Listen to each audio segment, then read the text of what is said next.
به عقب سرولهای زندان آمدم تا درباره شمار از زندانیان طالب در پل چرخی کابل گزارش تهیه کنم.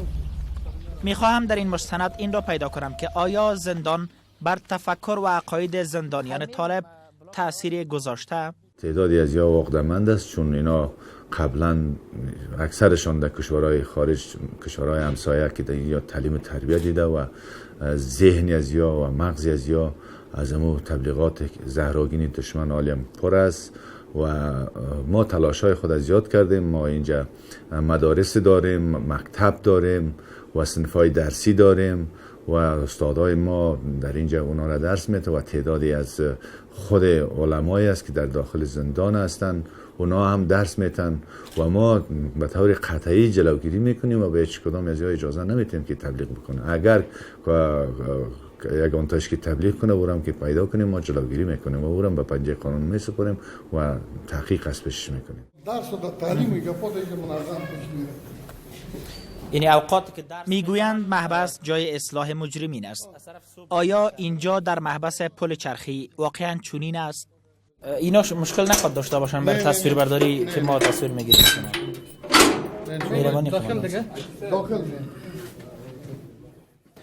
در میان نزدیک به 10,000 زندانی که در زندان پل چرخی زندانی هستند، صدها زندانی طالب هم در اینجا حضور دارند. در میان زندانیان طالب یک تعدادشان از عملکردهای گذشتهشان پشیمان هستند، اما هستند یک تعداد دیگری از اعضای طالبان که در اینجا زندانی هستند هنوز هم از تفکر و اندیشه های طالبانی دفاع میکنند و حتی یک تعدادشان میگن زمانی که از زندان بیرون شوند دوباره به صفوف طالبان خواهند پیوست. نامش قدرت الله و به جرم این که عضو گروه طالبان در ولایت هلمند بود زندانی شده است. زندان بالای افکار این مرد نسبت به گروه طالبان تأثیری نگذاشته است. طالبان را مجاهدین برحق می‌داند. موږ اصلي مقصد خو امریکایانو سره جهاد کول نه، خو د دې د ملي اردو د نور عسكر خو دې په مخ کې راځي و د کې سره این د دې پاکي په خاطر باندې این امریکا موږ امریکایانو سره جهاد کوي قربان. د طالبانو خو چې د این هغه په شریعت باندې قائم ولاړ کوم چې کوم قرآن شریف ورته حدیث شریف ورته دی هغه عمل کوي سره په غلار سره. انتحاری که فدای برید چه کار ده که بعد کارو دا خو په دا په جې اړوند زه بحث نشم سره کولی ځکه چې دا دغو طالبانو کار دی او دا هغه تا ته د معلومات درکولی شم، مګر زه فعلا وینې دونه معلومات لرم چې وینې دی چې کوم دغه کوي سره وای چې ښه کار دی. وینې تلویزیون دیدن و عکس گرفتن به باور این مرد حرام است. په دا خطر باندې حرام دی چې وینې دا د پنځه مقاصد د دین ضایع کوي، دا د مابین څخه وړي. په دا خطر باندې وینې دا چې دین سره ضایع سول، پنځه مقاصد ضایع سول، وینې انسان ته ډېر ضررونه هم ویني په دې دنیا کې هم سړي ته معلومېږي، په سړي باندې تنګوستیا او تکلیف و داسې کوم شي. اوس چې ستا انځور اخیستل کېږي حرام ده؟ خو حرام دی، خو داسې چې دا خو داسې حرام نه ده. ویني چې ظالمان څخه ځینې داسې عالمانو کې فرق شته، ځینې وایي چې حرام ده، ځینې وایي نه حرام نه ده. ما 6 سال شده هوا کم کم تاریک می شود و با همکارانم به بلاک بعدی می روم تا با یکی دیگر از زندانیان طالب مصاحبه کنم. این عضو پیشین گروه طالبان در جنگ‌های مختلف بغلان از جمله دند غوری، بغلان مرکزی و ولسوالی دوشی شرکت کرده است. چند سال جنگ دیدین با انتحاری را مطابق شریعت جایز می‌داند، اما هیچ سندی درباره جایز بودن این عمل ارائه نمی‌کند. آیت قرآن مستقیما نماده و یا البته عالمان سیتور مردم نیستن که مردم عوامی تیر مردم باشه که برای ازیا فتوا بیته یا خیرتش خراب شه. عجیب خوب نه خودت قاری قرآن هستی؟ کدام آیت یا حدیث را یاد داری که این تحریر را جواز بده؟ فی الحال در خدایچی ما نیست، خو مقدار معلومات ما داریم که جواز داره. در شریعت کدامش نیست. ممانعت نیست برای انتحاری شریعت؟ بالکل جواز داره. به حساب انتحاری یا به حساب جهاد یا کلا که مستقلا آیات در قرآن و در پیغمبر علیه السلام خود شرکت کرده. دندان مبارک خدا به شهادت رسانده. میگه از او تاریخ برای ما معلومه. دند غوری یا بغلان در اینجا جای است که این تاریخ تربیت شوه و واسکت نصب شوه بعد بروان؟ به هر جای او کلا کی چیه دارن میتن. در کدام ساعتش هست؟ حالا په حال ما خو معلومات دقیق نداریم که در کجا سال خو بسیار وقت تقریبا 2.5 سال شد که ما بندی شده پیشان که بودن در میسه های چی میشونن در منطقه خود در دیگه در غوری طرف برای خود استازا دارن، برای خود مردم ماهر دارن.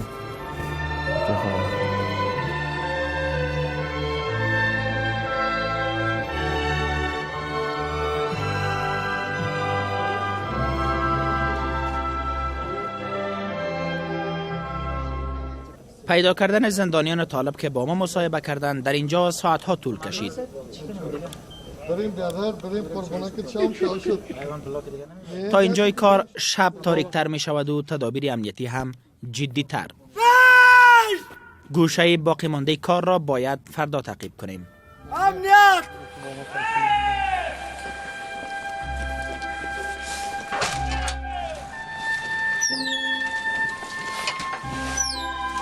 درتا پیش کن.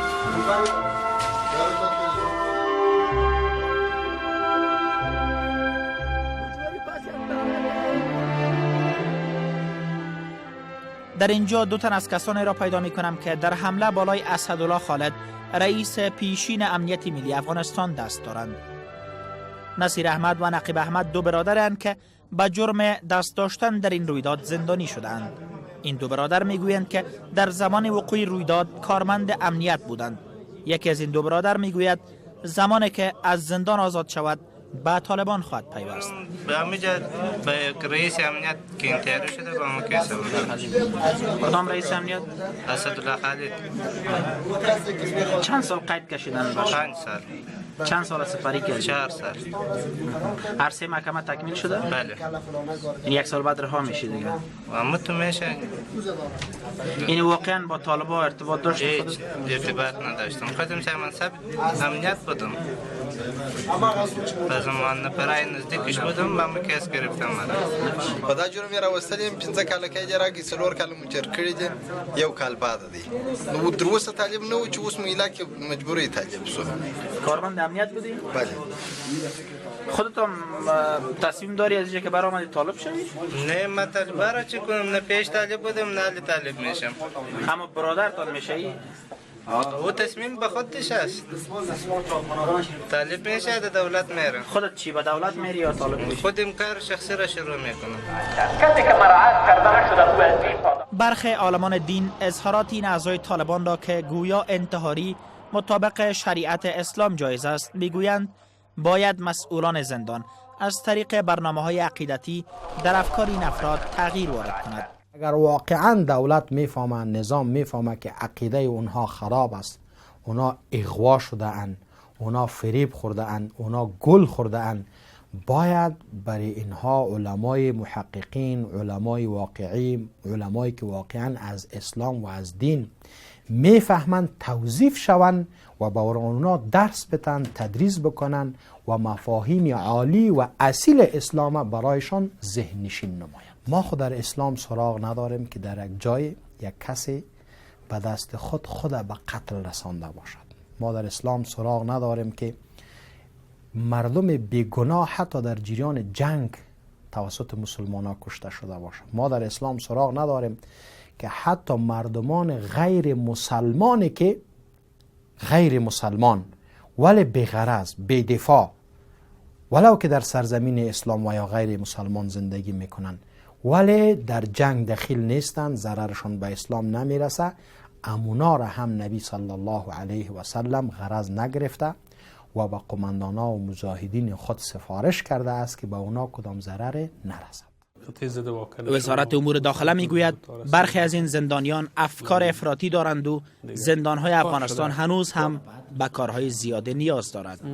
اما متاسفانه هنوز هم به کار بیشتر نیاز است در محابس افغانستان تا ای که اونمو دید افراطی که در تعدادی از اتاقها و در سطحی که ما میفهمیم در یکی دو موردی که در اونجا مشاهده شده این تغییر بکنه، ای به وقت و زمان بیشتر نیاز داره. زندان پر از قصه های عجیب و تلخ است. قصه های از قتل، اختطاف، قاچاق مواد مخدر و غیره موارد. زندان تنها جای گذراندن حبس نیست. در محبس پلچرخی کسان هم محبوس بودند که آخرین روزهای زندگیشان را در همینجا سپری کردند. اینجا جایی است که شدیدترین جزا یعنی اعدام بالای یک مجرم تطبیق میشه. یعنی اینجا جای است که یک مجرم زمانی که حکم اعدامش توشیح میشه آخرین لحظات زندگی را سپری میکنه و اعدام میشه. اخیراً حبیب سالف و مجرمین قضیه پغمان در همین جا حکم اعدام بالایشان تطبیق شد.